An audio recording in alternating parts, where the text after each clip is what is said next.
ఓం సమర్థ సద్గురు శ్రీ సాయినాథాయ నమః. శ్రీ సాయి లీలామృతం అధ్యాయం 25లో సాయి నిత్య సత్యుడు అన్నటువంటి విషయాన్ని గురించి ఈ వీడియోలో తెలుసుకుందాం. మహాసమాధి చెందాక కూడా సాయి యథాపూర్వం శాశ్వతంగా ఉంటారని వారి సూక్తులన్నీ మనకి సూచిస్తున్నాయి. కనుక ఆయన సశరీరులుగా ఉన్నప్పుడు జరిగిన లీలలు నేటికి అంతగానూ జరుగుతున్నాయి. శ్రీ సాయి నేటికి తాము సకల దేవతా స్వరూపులమని భక్తులకు అనుభవాలను ఇస్తున్నారు. ఆయన నిజంగా నిత్యసత్యులే. దత్తస్వామి శశికాంత్ రాట్వే శ్రీ గురుచరిత్ర పారాయణ గాణ్గాపూర్ దర్శనము చేస్తుండేవాడు. 1953 సంవత్సరంలో ఒకనాడు కలలో ఒక తెల్లని కుక్క అతన్ని ఒక దర్గా వద్దకు తరుముకొచ్చింది. అక్కడ జబ్బ మీద చిరిగిన జుబ్బ, తలకు గుడ్డ, నొసట చందనము గల ఒక మహాత్ముడు అతన్ని చూచి, అల్లాహ్ మాలిక్, నీ కోసం ఎంతో కాలంగా చూచి నా సేవకుడు అబ్దుల్లాను పంపాను. భిక్షాటనం మా ఆచారం, నీకు అదే పెడతాను అంటూ తమ భిక్షాపాత్రలోని అన్నము ఒక అణాకాసు ఇచ్చారు. మీరు ముస్లింలు, నేను దర్గాకు రాను, మీరిచ్చినవి తీసుకోను అన్నాడు శశికాంత్. ఆయన, నేను సాయిబాబాను, నా వేషం ఎలా ఉన్నా నేను నృసింహ సరస్వతి వేరు కాదు, సాయిబాబాని నేను. షిరిడి నా రాజ్యానికి ముఖ్య పట్టణం, ఇది దర్గా కాదు, వెళ్ళి చూడు అని అతని చేతిలో ఒక మృదువైన చేయి ఉంచారు. దర్గా లోపల ఎడమవైపు గదిలో సత్యనారాయణ పూజ చేస్తున్నారు. ప్రక్కనే కొబ్బరికాయలు కొట్టే స్థలం ఉన్నది. శశికాంత్, నేను షిరిడి ఎప్పుడు వెళ్తాను అన్నాడు. సెప్టెంబర్ 16, 1964 సాయంత్రము 4 గంటలకు వెళ్తావు. ఇప్పటి నా గుడ్డలే ఆ రోజు కూడా అచటి విగ్రహంపై ఉంటాయి అంటూ సాయిబాబా చెప్పడం జరిగింది. ఇది 10 సంవత్సరాలు గడిచిపోయాయి. సాయి ముస్లిం అని, హిందూ ద్వేషి అని ఎవరో చెప్పడం వల్ల ఆయనపై సద్భావం పోయింది. అతడు ఉద్యోగం కోసం 1964లో కోపర్గాం వెళ్ళినప్పుడు ఆసామి ఊళ్ళో లేడు. అతడు ముందు సాయి భక్తులకే ఉద్యోగం ఇస్తాడని విని శశికాంత్ షిరిడి చేరే సమయానికి సాయంత్రం 4 గంటలైంది. అక్కడ విగ్రహానికి వేసిన దుస్తులు అలనాడు కలలోని పకీరు ధరించినవే. నాడు సెప్టెంబర్ 16. సాయి చెప్పింది అక్షరాలా నిజమైంది. ఆ ఉద్యోగం వచ్చి కోపర్గాంలో పనిచేసిన 3 సంవత్సరాలలో అతడు తరచూ షిరిడి దర్శించేవాడు. పాండురంగ అనే దత్తభక్తుడు బీడు వద్ద గోదావరి చక్కెర ఫ్యాక్టరీలో పనిచేసేవాడు. అతడు షిరిడి దర్శించి శాంతిని పొందాడు. అయినా సాయి దత్తావతారమైతే తన కట్టి నిదర్శనం కావాలని ప్రార్థించాడు. నాటి రాత్రి బాబా కలలో కనిపించి, నేను దత్తాత్రేయుడు వేరు కాదు, ఇక నుండి నీవు గాణ్గాపూర్ వెళ్ళనవసరం లేదు అన్నారు. మనాకీవాలా అహ్మదాబాద్కు 1952లో వంటికి నీరు, కడుపులో పుండు వచ్చి నోట నెత్తురు పడేది. అతడు 2 రోజుల్లో మరణిస్తాడని డాక్టర్లు అన్నారు. మిత్రులు చెబితే అతడు బాబాను ప్రార్థించాడు, కానీ ఆయన ముస్లిం అని సందేహించాడు. ఒక ఉదయం సాయి దర్శనమిచ్చి, నేను ఫకీరును గాను, దత్తాత్రేయుడను, తాజుద్దీన్ బాబా, దునీవాలా దాదా, అక్కల్కోట స్వామి, వాసుదేవానంద సరస్వతి రూపాల్లో కూడా నేను నా కార్యం నిర్వహిస్తున్నాను అన్నారు. తర్వాత డాక్టర్లు పరీక్షించి ఇక 2 గంటలలో అతడు మరణిస్తాడు అన్నారు. వాళ్ళు వెళ్ళగానే అతనికి, అతని తల్లికి ఒక వింతైన వెలుగు. దాని వెనుక బాబా దర్శనమిచ్చి, భయం లేదు, నీ బాధ తొలగించాను, నీ కొడుకును షిరిడీ పంపు అని చెప్పి బయటికి వెళ్ళిపోయారు. అతడి కొడుకు చిన్నవాడు, రోగి మరణిస్తే అంత్యక్రియలకు అతడు ఉండాలి కదా అనుకుని కూడా సాయి చెప్పారని అతన్ని షిరిడీ పంపారు. నాటి సాయంత్రం మళ్ళీ బాబా కనిపించి, నేను నీ బిడ్డ వెంటే ఉంటాను, అతడు క్షేమంగా షిరిడీ చేరినట్లు రేపు తంతి వస్తుందిలే అన్నారు. అలానే మర్నాడు తంతి వచ్చింది. వెంటనే రోగికి విరేచనాలు అధికమై అతడి బరువు 300 నుండి 75 పౌండ్లకు తగ్గింది. కొద్ది నెలల్లో జబ్బు కూడా తగ్గింది. తర్వాత ఆగస్టు 23, 1954న బాబా అతనికి కనిపించి చేతిలోని సట్కాను ఊగిస్తూ, నా భక్తుల ఎదుట నేనెప్పుడూ ఉన్నాను అన్నారు. రైల్వే గుమస్తా వినాయక దాజీ భావే తనకు సద్గురువు లభించాలని గురుగీత నిత్య పారాయణ చేసి దత్త మందిరానికి వెళ్తుండేవాడు. ఒక గురువారం ఆ మందిరంలో దత్తమూర్తికి బదులు ఎవరో మహాత్ముని సమాధి దర్శనమైంది. మరో రోజు మిత్రుని ఇంట శ్రీ సాయి సచ్చరిత్రలో శ్రీ సాయి సమాధి యొక్క చిత్రపటం చూచి అదే తనకు దర్శనమిచ్చిందని గుర్తించి సాయినే తన గురువుగా సేవించసాగాడు.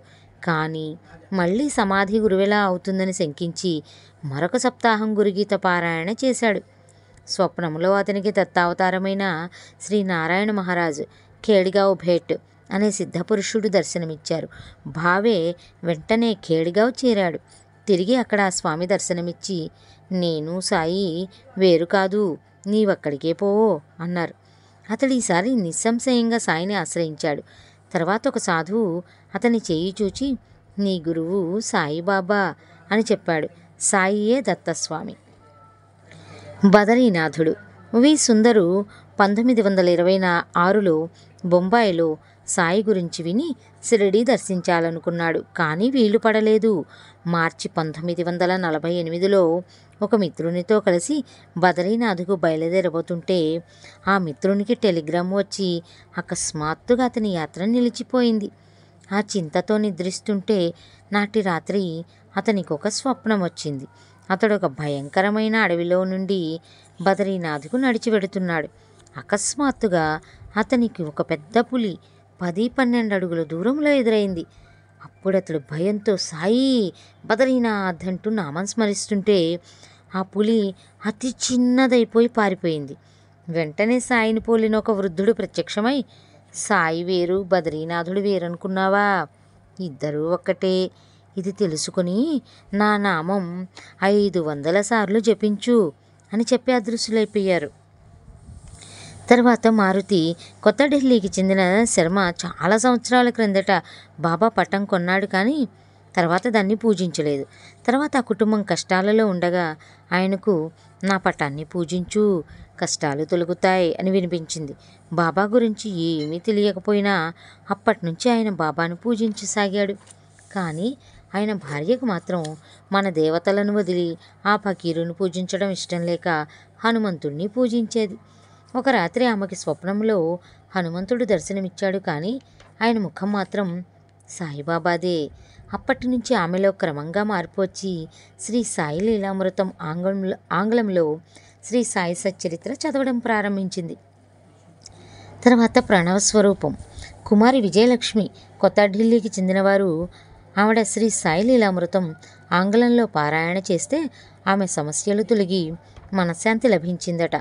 తన భక్తిని ఆటంకపరచని వ్యక్తితో తనకు వివాహం అవ్వాలని ఆమె బాబాను ప్రార్థిస్తే ఆమెకు 1986లో ఒక డాక్టర్తో వివాహమైంది. అతడు ఆర్య సమాజానికి చెందడం వలన అతనికి మూర్తి పూజలో నమ్మకం లేదు. ఆమె తృప్తి కోసం బాబాకు అగరొత్తి కూడా పెట్టిన ఓంకారం ఒక్కటే ధ్యానించదగినది అనేవాడు. అతడు జర్మనీ వెళ్లే ముందు ఆమె తృప్తి కోసం బాబాకు పూజ చేశాడు. కానీ ఏనాడో పరమపదించిన బాబా మన ప్రార్థన ఎలా వింటారు అన్నాడు. 2 రోజుల తర్వాత అతడు ఆసుపత్రిలో పడుకుని ఉండగా కలలో గాఢాంధకారం కనిపించిందట. అందులో ఒక చిత్రమైన కాంతిగోళము, దాని మధ్య వెన్నెలలా మెరిసిపోయే కప్పిని ధరించి బాబా కనిపించి చేయెత్తి ఆశీర్వదించారట. వారి చేతిలో బంగారు కాంతిగల ఓంకారం ఉన్నది. దాని నుండి వెలుగు అతనిపై పడుతోంది. వెంటనే బాబా కన్నులు మూసుకొని ధ్యానస్థులయ్యారు. క్రమంగా ఆయన రూపం అనంతమైన విశ్వంలోని నక్షత్ర గ్రహగోళాలు పాలపుంతలతో చేయబడిన ఎంతో పెద్ద ప్రణవాక్షరంగా మారిపోయింది. వెంటనే అతడు ఇంటికి వచ్చి ఆనంద బాష్పాలు రాలుస్తూ ఆమెకు చెప్పాడు, నిజంగా సాయియే ప్రణవం. నరసింహస్వామిగా. త్రికూటం నటరాజబాబా కర్నూలు ప్రాంతానికి చెందినవారు. ఆయన గారికి సాయిని హిందూ దేవతల అవతారంగా భావించడం నచ్చేది కాదట. తర్వాత ఆయనకు శ్రీ సాయి, తాము, నృసింహ సరస్వతి స్వామి వేరు కాదన్న అనుభవాన్ని ఇచ్చిన వివరం పారాయణ మహత్యం అన్న అధ్యాయంలో రాశాను. అంతేకాక వారి అమ్మాయికి కూడా అలాంటి నిదర్శనమే కలిగింది అని చెప్తున్నారు. బాల. జె విశ్వేశ్వరరావు గారు పాడేరు ప్రాంతానికి చెందినవారు. శ్రీ సాయి బాలగా ద్వారకామాయిలో దర్శనమిచ్చారట. ఈ వివరం కూడా అదే అధ్యాయంలో కూడా మనం చూడవచ్చు. శ్రీ వెంకటేశ్వర స్వామిగా బివి రమణయ్య గారు ఇలా రాస్తున్నారు. ఒకప్పుడు నా వ్యాపారం మరొకరికి ఇచ్చేయాలనుకున్నాను. నాటి రాత్రి సాయి స్వప్నంలో కనిపించి అలా చేయవద్దు, అలా చేస్తే నీవేం తింటావు అన్నారు. అంతలో ఒక స్త్రీ వారి మాటలు వినిపించకుండా నన్ను దూరంగా తీసుకెళ్ళింది. బాబా మాట వినకుండా వ్యాపారం మరొకరికి ఇచ్చినందుకు నాకెన్నో ఇబ్బందులు వచ్చాయి. భరద్వాజ గారి దగ్గరికి వెళ్తే శ్రీ సాయి లీలామృతం, శ్రీ గురు చరిత్ర పారాయణ చేయమన్నారు. పారాయణ ప్రారంభించిన కొద్ది రోజులలోనే నా భార్యకు బాబా కలలో కనిపించి, మీ వారు షిరిడీ పోవాలనుకుంటున్నాడు, పోతాడా అని వెనుకటి వ్యాపారమే చేయమను అన్నారు. మొదట అందుకు ఆఫీసర్ అంగీకరించలేదు, కానీ ఆ మర్నాడే అతడు మనసు మార్చుకొని అనుమతించాడు. మేము వెంటనే నవంబర్ 12, 1987న షిరిడీ బయలుదేరి వెళ్ళాము. తుఫాను వలన రైళ్లన్నీ రద్దయ్యాయి. ఆ రాత్రి కలలో సాయి, తిరుపతి షిరిడీ వేరు కాదు, అక్కడ ఇక్కడ నేనే ఉన్నాను అన్నారు. తర్వాత మేము మంత్రాలయం వెళ్ళాము. అక్కడ రాత్రి నా భార్యకు స్వప్నంలో శ్రీ రాఘవేంద్ర స్వామి కనిపించారు. ఆమె మా వారు వ్యాపారం లేదని బాధపడుతున్నారు అని అంటే, ఆయన నా వైపు తిరిగి, సాయిబాబా నీకు తల్లి వంటి వారు, ఆ మహానుభావుడు చెప్పినట్లే నడుచుకో, అన్నీ ఆయనే చూచుకుంటారు అన్నారట. తర్వాత షిరిడీలో 3 రోజులుండి ఆ తర్వాత ఇల్లు చేరుకున్నారట.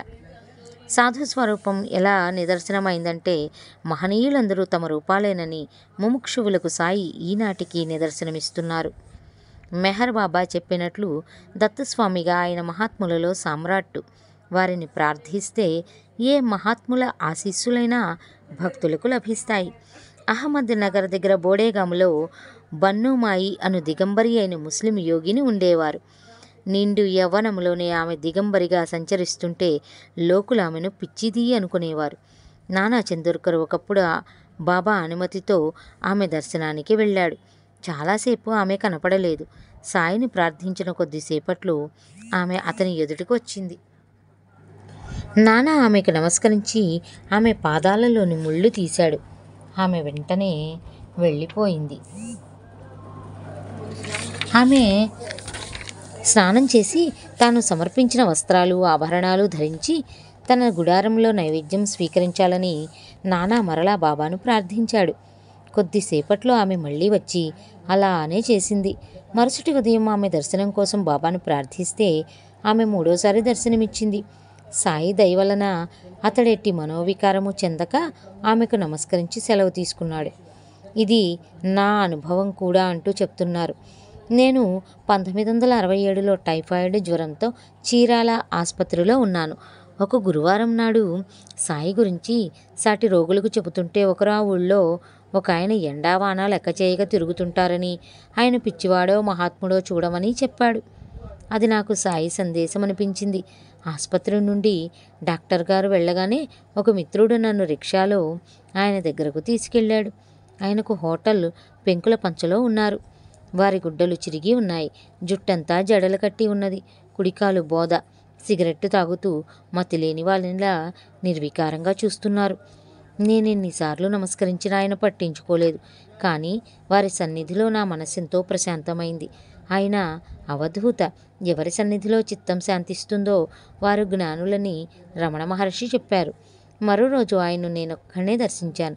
మరలా అదే నిర్లిప్తత.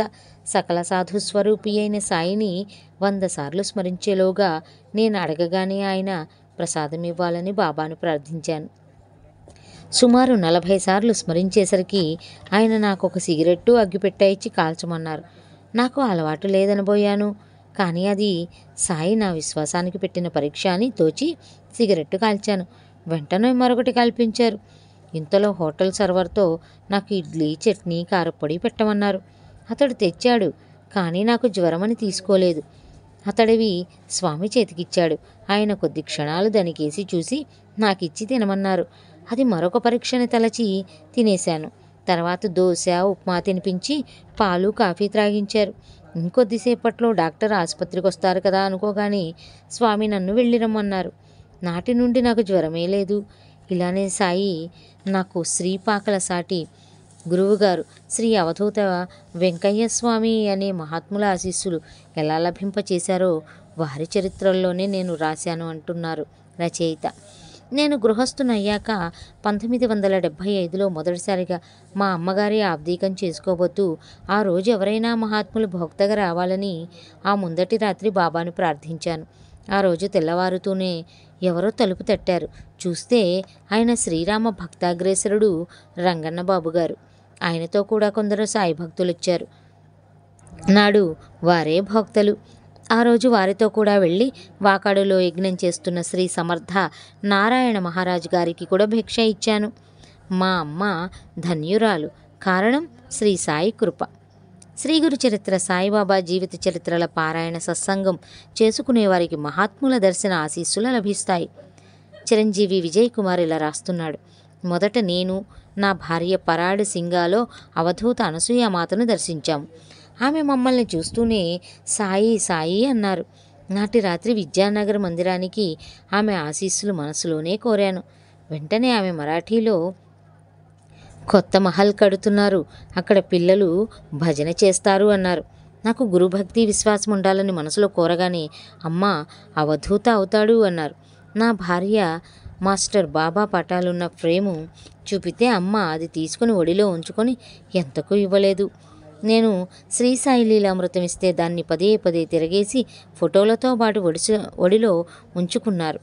నాకు ధ్యానం ప్రసాదించమని మనసులో చెప్పుకోగానే నీకు ఆ చింత అవసరం లేదు అన్నారు. తర్వాత నా భుజం మీద చేయి వేసి ఊరంతా తిరిగాక తమను ఎత్తుకుని తీసుకుపోమన్నారు. నేను ఆమె నిలయం చేరాక సెలవిచ్చారు. తర్వాత టాకల్ ఘాట్లో శ్రీయుక్త బాబా, మూర్తిజాపూర్లో శ్రీ పుండలీక మహారాజులను దర్శించి షిరిడీ చేరాము. అక్కడ అవధూత శ్రీ పోతే బాబా 3 రోజులు మా వద్ద భిక్ష తీసుకొని కళ్ళు వత్తించుకున్నారు. మరొకరు వత్తబోతే అంగీకరించలేదు. తర్వాత మీరిద్దరూ నా వాళ్ళు అని మా ఇద్దరి చేతులు తమ తలపై నుంచుకున్నారు. తర్వాత శ్రీ గజానన మహారాజు అక్కల్కోటకి చెందినవారు. ఆయన కూడా విద్యానగరు మందిరానికి మాకు ఆశీస్సులు ఇచ్చారని చెబుతున్నారు.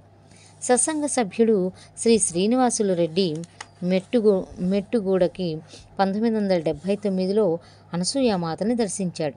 అప్పుడు ఆమె గుడ్డ కప్పుకొని నిద్రపోతున్నారు. అతడి పండ్లు ఆమె పాదాల వద్ద ఉంచి ధ్యానానికి కూర్చోగానే ఆమె లేచి ఆ పండ్లు దుప్పటిలోకి తీసుకొని నీ ఇహపరాల గురించి నీకెట్టి చింత అక్కర్లేదు అన్నారు.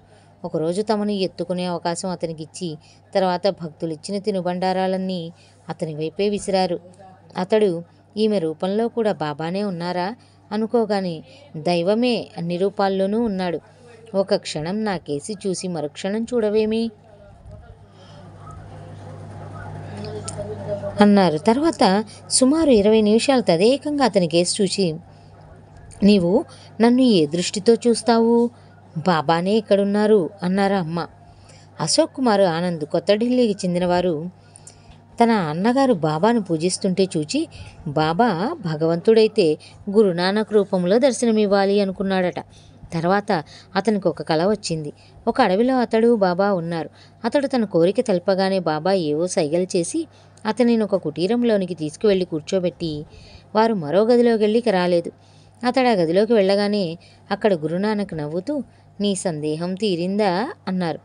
ఆ కంఠధ్వని బాబాదే. మళ్ళీ ఆయన కొద్ది రోజుల్లో మీ ఇంట్లోని బాబా పటం క్రింద గురునానక్ పటం ఉంటుంది అన్నారు. తర్వాత ఒక దీపావళికి అతని అన్నగారు ఒక గురునానక్ బొమ్మను బాబా పటం క్రిందగా పెట్టారు. వి ఆదినారాయణ రెడ్డి అతని తల్లిని అనుసరించి శ్రీ వెంకయ్య స్వామి గొలగమూడి ప్రాంతీయులు ఆయన్ని సేవిస్తున్నారు. ఆయన ఇలా రాశారు. నేను శ్రీ సాయి లీలామృతం చదివినప్పటి నుండి సాయి నామము స్మరించడం అలవాటైంది. వెంకయ్య స్వామి భక్తుడనైన నేను అలా చేయకూడదేమో అనుకునేవాణ్ణి.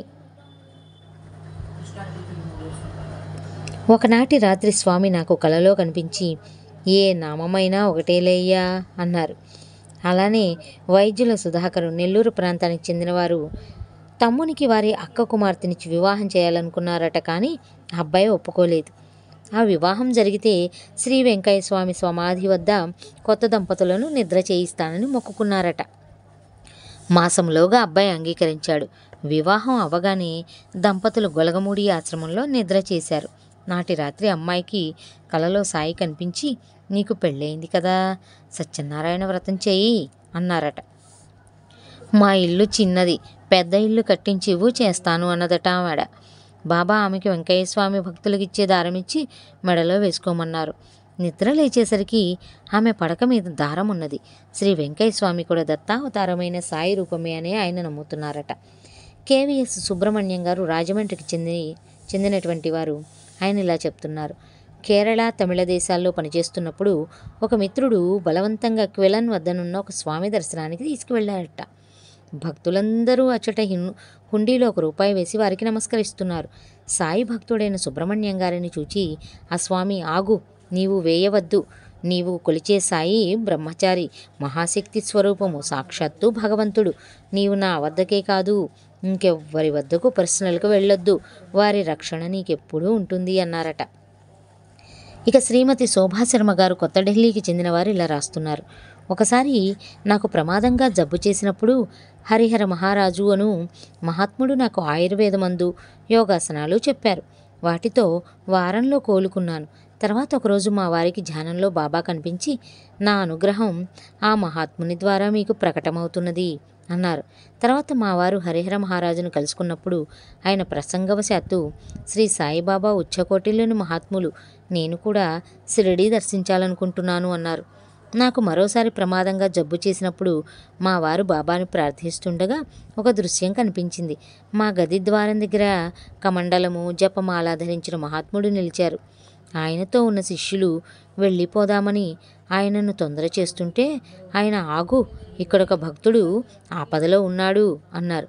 3వ రోజున హరిహర మహారాజు గారు స్వయంగా మా ఇంటికి వచ్చి నాకు చికిత్స చెప్పారు.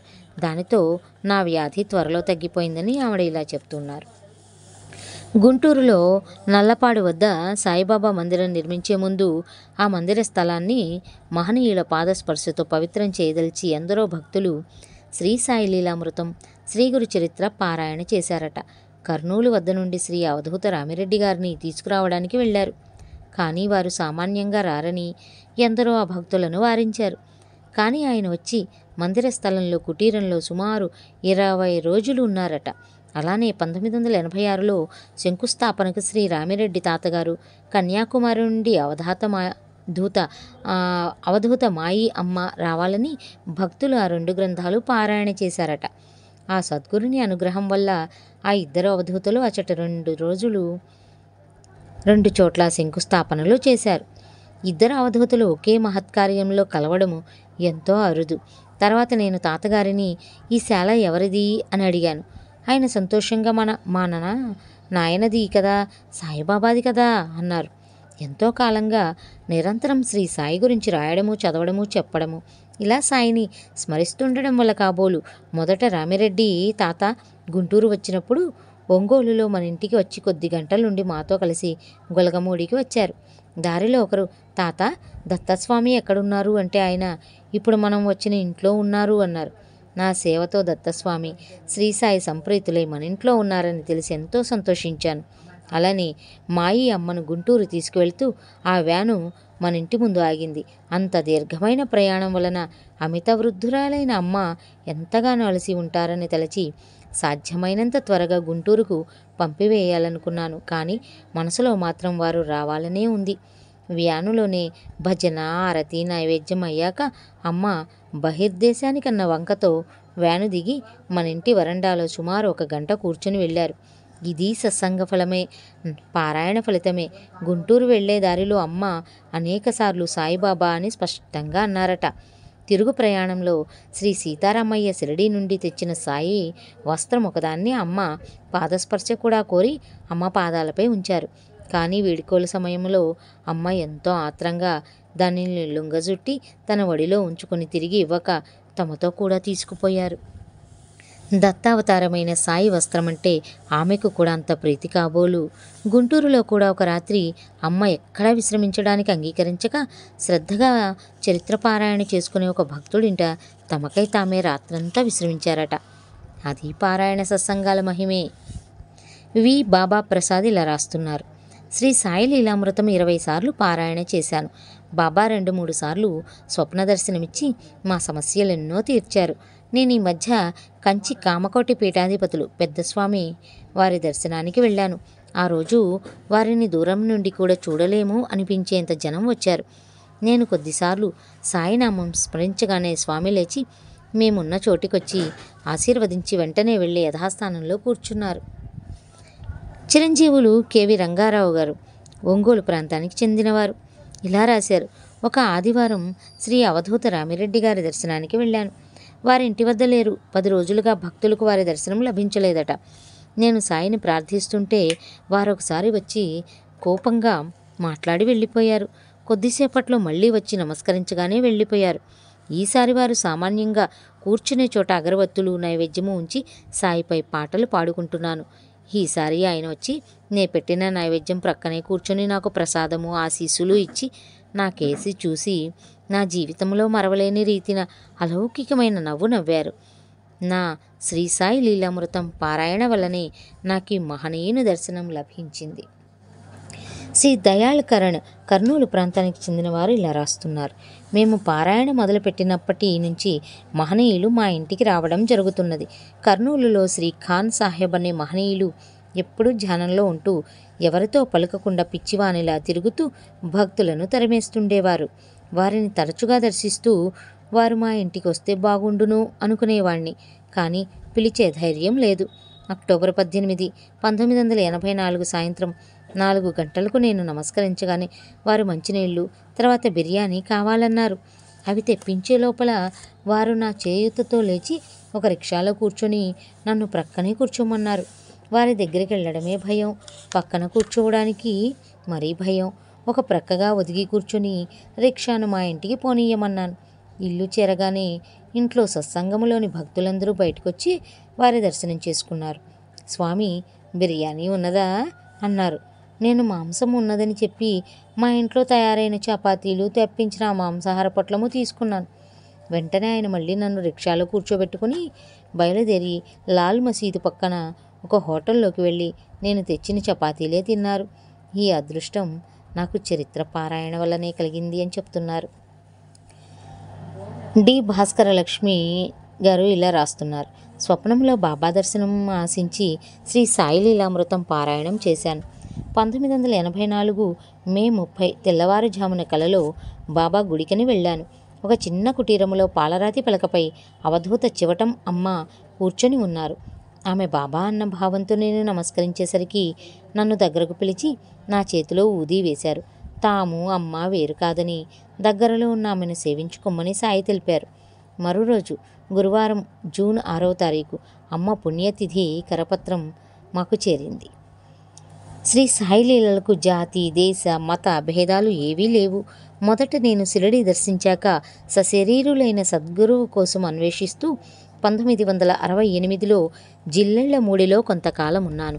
అప్పుడు అక్కడున్న కుమారి మార్వా అనే అమెరికన్ మహిళ సాయి గురించి విని షిరిడి దర్శించాలనుకున్నది. కానీ అకస్మాత్తుగా ఆమె తల్లికి జబ్బు చేయడం వల్ల ఆమె వెంటనే తన దేశానికి బయలుదేరుతూ నాతో, బాబాలో శక్తి లేదు, నేను షిరిడి చూడకుండానే వెళ్ళిపోతున్నాను అన్నది. కానీ బొంబాయిలో తుఫాను వలన విమానాల రాకపోకలు 48 గంటలు ఆగిపోయాయి. అప్పుడు ఆమె ట్యాక్సీలో షిరిడి చేరింది. నాడు విజయదశమి. బాబా మహాసమాధి స్వర్ణోత్సవం వైభవంగా జరుగుతున్నది. ఆమె సాయిని దర్శించి అమెరికా చేరి ఇలా రాసింది: బాబా నాకు డిసెంబర్ 1, 1970 కలలో కనిపించారు. నాటి నుండి రోజు నాకు క్రీస్తు గురించి బోధిస్తున్నారు. ఎంత అద్భుతమో!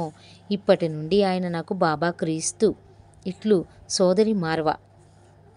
అలాగే 1951 సంవత్సరంలో ఒక రాత్రి సురాజ్ బాయికి స్వప్నం వచ్చింది. ఆమె భర్త శవాన్ని శ్మశానానికి తీసుకుపోతుంటే ఆమె శోకిస్తోంది. ఇంతలో కప్పిని తలగుడ్డ గల ఫకీరు కనిపించి, నీ భర్త బ్రతుకుతాడు, దుఃఖించకు అన్నారు. తక్షణమే ఆమె భర్త బ్రతికాడు. ఆ రాత్రే వేరే ఊళ్ళో ఉన్న ఆమె భర్తకు జబ్బు చేసి చిత్రంగా తగ్గిపోయింది. అతన్ని కాపాడిన ఫకీర్ ఎవరా అని ఆమె ఆశ్చర్యపడింది. తమ జైన మతంలో అలాంటి వారెవరూ లేరు. ఒక మిత్రుడు సాయిపటం చూపినప్పుడు ఆ ఫకీరు ఆయనని గుర్తించి సాటి మతస్థుల విమర్శలు లెక్క చేయక పూజించసాగింది. తర్వాత ఆమె షిరిడి వెళ్ళినప్పుడు తాను కలలో చూచింది షిరిడి అని గుర్తించింది. శ్రీమతి ఆర్ ఫెర్నాండెజ్ క్రైస్తవ మహిళ. వీరబ్బాయి ఆంథోనీకి స్నానం చేసినప్పుడల్లా జ్వరం వచ్చేది. డాక్టర్లు ఎక్స్రే చూసి అతని ఊపిరితిత్తుల్లో మచ్చ ఉందని చెప్పి 15 రోజులు మందిచ్చినా తగ్గలేదు. అప్పుడు ఆమె ఆర్తితో మేరీ మాతను ప్రార్థించగా ఆమెకు డాక్టర్ చౌదరి అనే హోమియో వైద్యులు గుర్తొచ్చి అబ్బాయిని ఆమెకు చూపించారు. ఆయనకి చూపించారు. ఆయన మొదట వైద్య నిపుణుని చేత మందు ఇప్పించండి, తగ్గకపోతే సాయిబాబాను ప్రార్థించి నా వైద్యము ఆరంభిస్తాను అని అబ్బాయి వీపు ప్రేమతో నిమిరారు. తరువాత అబ్బాయిని వైద్య నిపుణుని వద్దకు పంపి ఆమె బాబాను స్మరిస్తున్నది. చికిత్స ప్రారంభించకనే ఆ రోజు నుండే అతడు స్నానం చేసి తృప్తిగా భోజనం చేసినా ఏ రోజు జ్వరం రాలేదు. తన కుమారుని కాపాడినది ఎవరా అని ఆమె ఆలోచిస్తుండగా తలుపు తట్టిన చప్పుడైంది. చూస్తే నీలి కళ్ళు, తెల్లని కప్పనీగల ఒక పకీరు వాకిట్లో ఉన్నారు. ఆయన ఒక చొక్కా అడిగారు. ఇంట్లోని చొక్కాలు ఆయనకు పెద్దవవుతాయి, వాటిని సరిచేయించి ఇస్తానని చెప్పి దక్షిణ తెచ్చేసరికి ఆయన లేరు. తర్వాత వారి అబ్బాయిని చూచిన స్పెషలిస్టు ఇక అతనికి మందు అక్కర్లేదని చెప్పాడు. ఈ లీల గురించి చెబితే డాక్టర్ చౌదరి నమ్మిన వారికి బాబా ఎన్నో దివ్య అనుభవాలు ఇస్తారు. ఒక ఏకాదశి నాడు ఒక ఫకీర్ వచ్చి నా వద్ద 25 పైసలు దక్షిణ తీసుకుని వెళ్ళగానే వారు సాయిబాబాలా ఉన్నారని గుర్తొచ్చి మళ్ళీ చూడాలని ఎంత వెతికినా కనిపించలేదు అన్నారు. నాటి నుండి శ్రీమతి ఫెర్నాండెజ్ గారి జీవితంలో ఎన్నో సమస్యలు సాయి పరిష్కరిస్తున్నారట. జనవరి 23, 1982 ఆమె షిరిడీని కూడా దర్శించారు. ఇక సాయి భక్తుడు జేమ్స్ వుడ్ కెనడా దేశానికి చెందినవారు 1978లో మూత్రపిండాలు పనిచేయక 6 మాసాలు మృత్యుముఖములో ఉన్నాడు. వాటి బదులు డాక్టర్లు యంత్రాలను అతని శరీరానికి తగిలించి ప్రాణం కాపాడజూచారు. కానీ అతని శరీరం వాటిని అంగీకరించలేదు. ఇంకెవరైనా దానం చేసిన మూత్రపిండాలు కూడా అతనికి ఉపయోగపడవు అన్నారు వైద్యులు. సోదరి లెస్లీ బానీ అతని బాగోగులు విచారిస్తున్నది. 6 మాసాలు అతడు చావు బ్రతుకుల మధ్య ఉండగా ఒకరోజు ఆమెతో ఒక షిరిడీ సాయి భక్తుడు వచ్చి, భయం లేదు, షిరిడీ సాయి భగవంతుడు, ఆయనను ప్రార్థించి ఈ విభూతి సేవించండి, ఆయన మీ మూత్రపిండాలు బాగు చేయగలరు అని చెప్పి అతడు క్రైస్తవుడు కనుక బైబిల్లోని పరలోక ప్రార్థన ద లార్డ్స్ ప్రేయర్ను సాయి పరంగా రాసిన చీటీ ఊది ఇచ్చాడు. అది సేవిస్తుంటే 3వ నాటికల్లా అతని మూత్రపిండాలు ఏ చికిత్స లేకుండానే చక్కగా పనిచేయసాగాయట. వైద్యులందరూ ఇట్టే అద్భుతం ఏ ఆసుపత్రిలోనూ ఇంతవరకు జరగలేదు అన్నారు. నాటి రాత్రి కలలో అతనికి సాయి కనిపించి నిన్నిలా రక్షించడము ఇదే చివరిసారి అన్నారు. మరుక్షణమే రాతి మీద కూర్చున్న సాయి పక్కనే ఆ సాయి భక్తుడు కనిపించి ఇక నుండి నీవు ఈయననే ఆశ్రయించాలి అన్నాడు. తన మొక్కు చెల్లించుకోవడానికి 1979లో అతడు షిరిడీ దర్శించాడట. యావజ్జీవితము నాస్తికులుగా ఉన్నవారు కూడా నిజమైన జిజ్ఞాసతో ఆయన వైపు దృష్టి సారిస్తే సాయి తప్పనిసరిగా సమాధానమిస్తున్నారు. ఇటువంటి నాస్తిక ప్రముఖులు వెనుకటి తరాలలో గుడిపాటి వెంకటచలం, కె సభ, త్రిపురనేని గోపీచంద్ గోరాగార్లు. వారిలో మొదటి ముగ్గురు తమ దృష్టిని సరైన మహనీయులపై సారించి పరివర్తన చెందారు. గోపీచంద్ 1954లో కర్నూలులో ఉన్నారు. వారి శ్రీమతికి ప్రసవం కష్టమై ప్రమాద స్థితిలో ఆసుపత్రిలో ఉన్నారు. 3వ రోజు ఆయన సాయి మందిరం పక్కగా వెళుతూ అప్రయత్నంగా బాబా శక్తిమంతులే అయితే నా భార్యకు వెంటనే ప్రసవం అవ్వాలి అనుకున్నారట. ఆయన ఆసుపత్రి చేరేలోగా ఆయన భార్యకు ఒక దివ్య దర్శనమైంది. కప్పని తలకు గుడ్డ ధరించిన ఒక వృద్ధ ఫకీరు ఆమె పక్కన కూర్చుని బిడ్డ భయం లేదు, ప్రసవం అవుతుందిలే అని చెప్పి నొసట ఊది పెట్టి కొంత నీటిలో త్రాగించారట. తక్షణమే ప్రసవమై ప్రమాదం తప్పింది. బాబు పుట్టాడు. అలా జరిగింది. ఆయన ప్రార్థించిన క్షణంలోననే తెలిసి గోపీచంద్ తన బిడ్డకు సాయిబాబా అని కూడా పేరు పెట్టుకున్నారట. అలానే నాస్తికుడు ప్రముఖ రచయిత కె సభ ఇలా రాస్తున్నారు. నేను ఆపాదమస్తకము మంటలలో మగ్గుతున్నట్లు బాధలతో జబ్బుతో మంచంలో ఉన్నప్పుడు శ్రీ సాయి లీలామృతం చదివాను. మధ్యాహ్నం మగతలో శ్రీ సాయి కనిపించి టీ అడిగారు. సాయంకాలం 5 గంటలకు నా జబ్బు తగ్గుతుంది అన్నారు. తర్వాత కలలో వర్షం వచ్చింది, ఒక పాము వచ్చింది, కొందరు రమణాశ్రమం వైపు ఒక శవపేటికను మోసుకెళ్తున్నారు. నిద్ర లేచాక బాబాలాగా తలగుడ్డ చుట్టుకుని టీ తెప్పించి నేనే త్రాగాను. వర్షం వచ్చింది. 5 గంటలకు సాయిబాబా చెప్పినట్లు జబ్బు కూడా నయమైంది. 7 గంటలకు ఒక పాము వచ్చింది. ఇవన్నీ స్వప్నంలో జరిగినట్లే జరిగాయి. కానీ శవపేటిక, సాయి వదిలి వెళ్ళిన తుండు బట్ట మాత్రమే కనిపించలేదు. మీకే సభ అంటూ ఆయన సాయి తమ వ్యాధి తగ్గించి మృత్యువు నుండి రక్షించారని వారి భావం అన్నట్లుగా చెప్తున్నారు. ఇక జాస్తి శేషగిరిరావు గారు 54వ సంవత్సరం వరకు నాస్తికుడు. మిత్రుడు భాస్కర్రావు ఎన్నిసార్లు సాయి గురించి చెప్పిన పెడచెవిని పెట్టేవారట. ఒకరోజు వారి మరదలు మీరాబాయి చేసే బాబా భజనకు పిలిస్తే వెళ్ళారు. భజన వింటూ సాయిబాబా పటం చూస్తుంటే కళ్ళు మూతపడి తెరవటం ఆయన వల్ల కాలేదు. కన్నీరు కారసాగింది. తర్వాత ఒక రాత్రి కలలో తలపాగా చుట్టుకున్న పండు ముసలి ఒకరు నులక మంచం మీద పడుకున్నారు. ఆయన కాళ్ల వైపుగా వెళ్తున్న శేషగిరిరావు గారిని ఆయన కాలుతో చాచి తన్నారు. క్రింద పడ్డ శేషగిరిరావు పట్టరాని కోపంతో ఆయన మంచం మీద నుంచి లాగి చెంపల వాయించి కింద పడత్రోసి కాళ్ళతో తంతున్నారు. ప్రక్కనే ఉన్న మిత్రులొకరు వారించడంతో పశ్చాత్తాపంతో ఆయన్ను క్షమాపణ వేడారు. ఆయన నవ్వి శేషగిరిరావు గారి భుజం మీద చేయి వేసి, నీకు రైలు కూత వినపడడం లేదా అన్నారు. శేషగిరిరావు ముందుకు వంగి చూస్తే అక్కడ 2 రైలు ఇంజన్లు ఢీకొంటున్నాయి.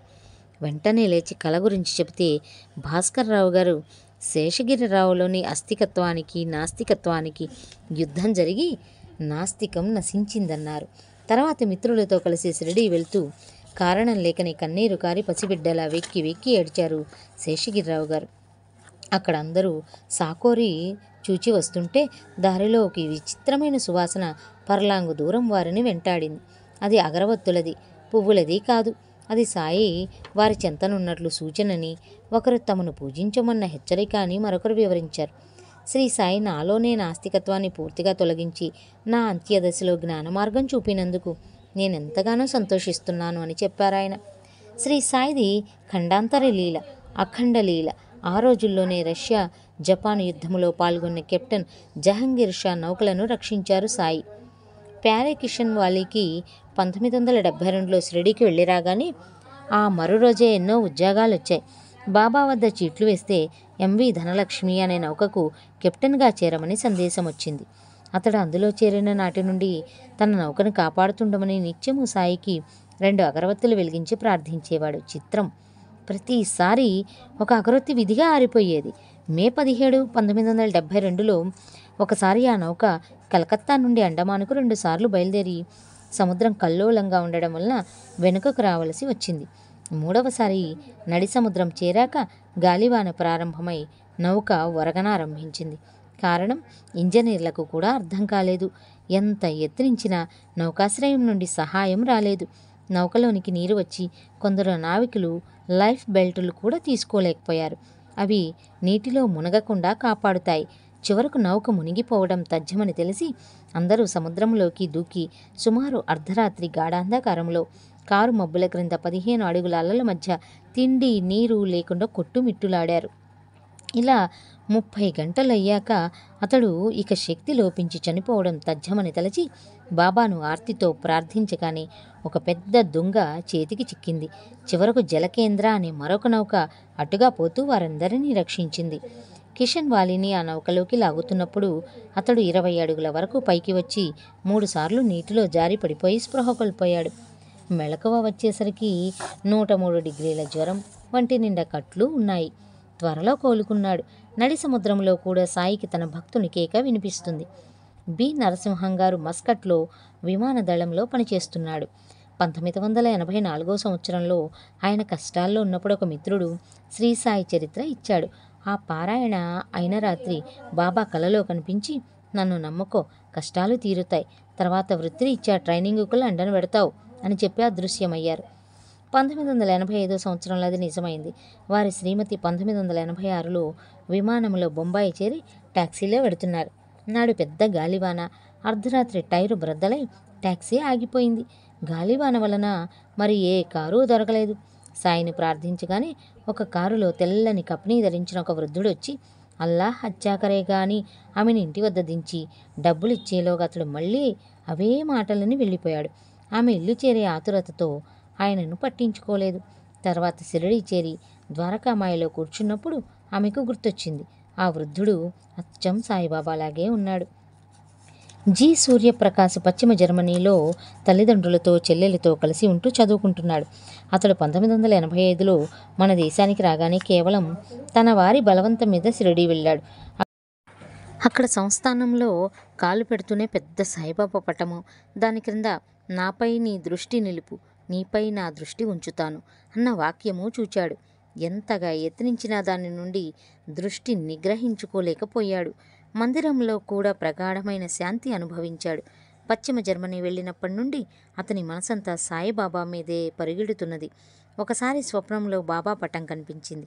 తర్వాత అతనికి గణిత శాస్త్రంలో మౌఖిక పరీక్ష జరగనున్నది. అంతకుముందు 2 సార్లు ఆ పరీక్షలో విఫలుడయ్యాడు. సామాన్యంగా 3వ అవకాశం ఇవ్వరు. అలాంటిది అతనికి ఇచ్చారు. ఈసారి పాస్ అవ్వకపోతే అతడు కోరిన పై చదువు సాధ్యం కాదు. అతడు మౌఖిక పరీక్షలో తన వంతు కోసం ఎదురు చూస్తుంటే అతని బోధకులతో మాట్లాడడానికి వచ్చిన ఎవరో వ్యక్తి ఇతనిని ప్రత్యేకించి పలకరించి శుభాకాంక్షలు చెప్పి వెళ్ళాడు. పరీక్షలు అయిపోయి అతడు ఫలితం కోసం వేచి ఉండగా ఆ వ్యక్తే మళ్ళీ ఇతనిని పలకరించి వెళ్ళాడు. నాడు గురువారం. అతడు శ్రీ సాయి లీలామృతం ఆంగ్లంలో ఆ ముందటి రోజే పారాయణ పూర్తి చేశాడు. పారాయణ మొదలుపెట్టినప్పటి నుండి అతడికి ఏకాగ్రత కుదరనారంభించింది. నాడు పరీక్షలో అన్నీ అతడికి తెలిసిన ప్రశ్నలే అడిగారు. అతడు ఆశించిన కంటే ఎంతో అధికమైన విజయం పొందాడు. తర్వాత మరొక పారాయణ చేయగానే మరొక పరీక్ష కూడా పాస్ అయ్యాడు. సినిమాలు, డిస్కోలు, విందుల పిచ్చి వాటికై అవే తొలిగాయి. డాక్టర్ ఎం విజయ్ కుమార్ ఇలా రాశాడు. మా బంధువు డాక్టర్ కెవి సాయి లండన్లో 14 సంవత్సరాలుగా వైద్యుడిగా ఉంటున్నాడు. అతడు 1983లో ఒకరోజు స్పృహ తప్పి పడిపోతే పెద్ద ఆసుపత్రికి తీసుకెళ్లారని ఫోన్ వచ్చింది. మేము ఆర్తితో సాయిని ప్రార్థించాము. మరుసటి తెల్లవారుజామున నాకు ఒక కల వచ్చింది. ఆపరేషన్ థియేటర్లో సాయి మా వాడికి ఆపరేషన్ చేస్తూ తమ పిడికిలి తెరిచారు. అందులోంచి ఒక నల్లని త్రాచు మా వాడి పుర్రెలో చొరబడి ఒక నల్లటి ముద్దను బయట వేసింది. బాబా, ఇక భయం లేదు, అవసరమైనది చేశాను అన్నారు. డాక్టర్ రోగి తలలో నుండి పెద్ద వ్రణం తొలగించారని 4వ రోజు మాకు వార్త వచ్చింది అని రాస్తున్నారు. హోమీ 12 సంవత్సరాలు ఎప్పుడు బడలికగాను వక్షస్థలంలో నొప్పిగానుంటుంటే పరీక్ష చేసి అతనికి గుండెలో రంధ్రం ఉన్నదని, అమెరికాలో ఆపరేషన్ చేయించాలని డాక్టర్లు చెప్పారు. మే 16, 1976న అమెరికాలోని హోస్టన్ నగరంలో సెంట్ లూక్ ఆసుపత్రిలో చేర్చారు. అతనికి 2 రోజుల్లో ఆపరేషన్ చేస్తారు అనగా హోమీ అతని స్నేహితుడిచ్చిన బాబా పటం పెట్టుకొని ఊది నోట్లో వేసుకుని కొంచెం గుండెలకు రాసుకుంటున్నాడు. మే 20 గురువారం నాడు డాక్టర్ డాంటన్ కూలీ అతనిని మళ్ళీ పరీక్ష చేసి, ఇదెక్కడే అద్భుతం, ఇతని గుండెలోని చిల్లు మూసుకుపోయింది, ఆపరేషన్ అవసరం లేదు అన్నాడు. అలానే ఈఎస్ సాని బొంబాయికి చెందినవారు. ఆయనకి జబ్బు చేస్తే అక్టోబర్ 21, 1981న లండన్ నగరంలో ఆసుపత్రిలో చేర్చారు. మొదట జయప్రదంగా జరిగిందనుకున్న ఆపరేషన్ విఫలమై 20వ రోజున అతనికి స్పృహ తప్పి 6 రోజులు కోమాలో ఉన్నాడు. అతడి పరిస్థితి విషమించిందని అతనిక క్షోభ పెట్టక ప్రశాంతంగా చనిపోనివ్వడమే మేలని డాక్టర్ చెప్పాడు. రోగి వద్ద ఎవ్వరూ ఉండకూడదని కూడా చెప్పారు. ఆమెంతో నిబ్బరంగా వారి సంగతి బాబా చూసుకుంటారు అని బాబా ఊది తెచ్చి భర్త మీద చల్లి వెళ్ళిపోయింది. ఇంటి దగ్గర ఆమె ప్రార్థిస్తుంటే చాగ్ శరీర్ చలా జాయింగే ఔర్ ఆయేంగే అన్న మాటలు వినిపించాయి. ఆమెకేమీ అర్థం కాలేదు, కానీ ఆమె హృదయం మాత్రం తేలికైంది. మరో రోజు ఉదయం 11 గంటలకు ఆమె భర్త కుర్చీలో కూర్చుని ఉన్నాడు. స్పృహ లేని స్థితిలో అతని శరీరం అంతటికి పక్షవాతం వచ్చిందట. అతనికి మరో గది కేటాయించారు. అంతకుముందే ఆ గదిలోని రోగి మరణించాడని తెలిసి ఆమె భయపడి సిక్కులకు పవిత్రమైన గురుగ్రంథం బాబా పటము ఆ గదిలో పెట్టి అగరవత్తులు వెలిగించింది. నర్సు బాబా పటం చూచి, ఈయన నిన్న వచ్చి నీ భర్త పరిస్థితి విని అతడు తప్పక బ్రతుకుతాడని చెప్పి వెళ్ళారు అన్నది. ఆ పటంలోని సాయి ఏనాడో సిద్ధి పొందిన మహాత్ముడని శ్రీమతి సాని చెప్పగా ఆమెకు మతి భ్రమించిందనుకున్నది నర్సు. అలానే అతని వ్యాధి తగ్గి జనవరి 21, 1982న మన దేశానికి తిరిగి వచ్చారు. సి సింహాచలం గారు ఇలా రాశారు. మిత్రులు ఆంజనేయులు గారి 9 సంవత్సరాల పాపకు రోజు జ్వరం రావడం వలన నాడి బలహీనంగా ఉండేది. వైద్యులు అమ్మాయికి శ్వాసనాళంలో రంధ్రం ఉన్నదని, శస్త్రచికిత్స తప్పదని తేల్చారు. నేను అతనికి బాబాను ఆశ్రయించమని చెప్పాను.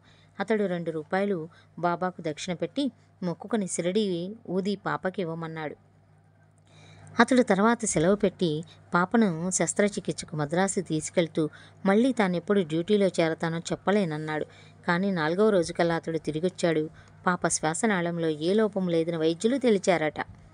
అలానే నరసరావుపేటలో ఒక మిత్రుని భార్యకు కడుపులో పుండని ఆపరేషన్కు చిలకలూరిపేట నర్సింగ్ హోంలో చేర్చారు. శ్రీ సాయిని శరణు వేడమని చెప్పి ఒక సాయి ఫోటో ఊది ఇచ్చాను. అతని భార్యకు ఊది పెట్టి తన అత్తగారిని తోడించి నరసరావుపేట తిరిగొచ్చాడు. ఆ రోజే ఆపరేషన్ జరగవలసి ఉన్నది. కానీ సాయంత్రం 6 గంటలకు అతని భార్య, అత్తగారు తిరిగొచ్చారు. డాక్టర్ మళ్ళీ పరీక్ష చేసి కడుపులోని పుండు మానిపోయిందని, ఆపరేషన్ అవసరం లేదని చెప్పారట. శ్రీమతి ఎస్ లక్ష్మీకాంతమ్మ గారు ఇలా రాస్తున్నారు. మేమొక వంక కుటుంబ చిక్కులతో కృంగిపోతుంటే మా వారికి గొంతు నొప్పి వచ్చింది. ఒంగోలు డాక్టర్లు అది క్యాన్సర్ అని తెలిసి మద్రాసు తీసుకెళ్లమన్నారు. చేతిలో చిల్లి గవ్వలేదు. చికిత్సకు 10,000 అవుతుంది అన్నారు. దిక్కుతోచక సోదరులు శర్మ గారింటికి వెళ్ళాను. ఆయన బాబా ఫోటో చూపి ఆయననే శరణు వేడుకో, భయపడకు అన్నారు. నేను అలాగే చేశాను. ఎలాగో 1,400 రూపాయలు తీసుకుని మద్రాసు చేరాను. గదిలో బాబా ఫోటో పెట్టి సర్వము వారినే చూచుకోమని నమస్కరించాను. మరో రోజు మొదట మా వారిని పరీక్ష చేసి ₹1 మాత్రమే ఫీజు తీసుకున్నాను. ఆయన ఫీజు ₹1 మాత్రమే తీసుకున్నారట. 12 గంటలకల్లా ఆసుపత్రిలో చేర్చుకున్నారు. ఆయనకు రక్తం ఎక్కించాలంటే మా బావగారే రక్తం ఇచ్చారు. ఒకనాటి ఉదయం నాకెంతో శాంతిగా, ఉత్సాహంగా ఉన్నది. ఆ దాటున ఏ వ్యక్తిని చూచినా అతనిలో సాయే కనిపిస్తున్నారు. ఆసుపత్రికి చేరగానే అనుకున్న దానికంటే 10 రోజులు ముందుగానే చికిత్స పూర్తయి మా వారిని డిశ్చార్జి చేశారు. 10,000 అనుకున్న దానికి 10,000 ఖర్చుతోనే ఇల్లు చేరాను అంటూ లక్ష్మీకాంతమ్మ గారు ఈ విధంగా మనకి చెప్పడం జరుగుతుంది. ఓం శ్రీ సమర్థ సద్గురు సాయినాథాయ నమః. రాజాదిరాజ యోగిరాజ పరబ్రహ్మ సచ్చిదానంద సద్గురు సాయినాథ్ మహారాజ్కి జై.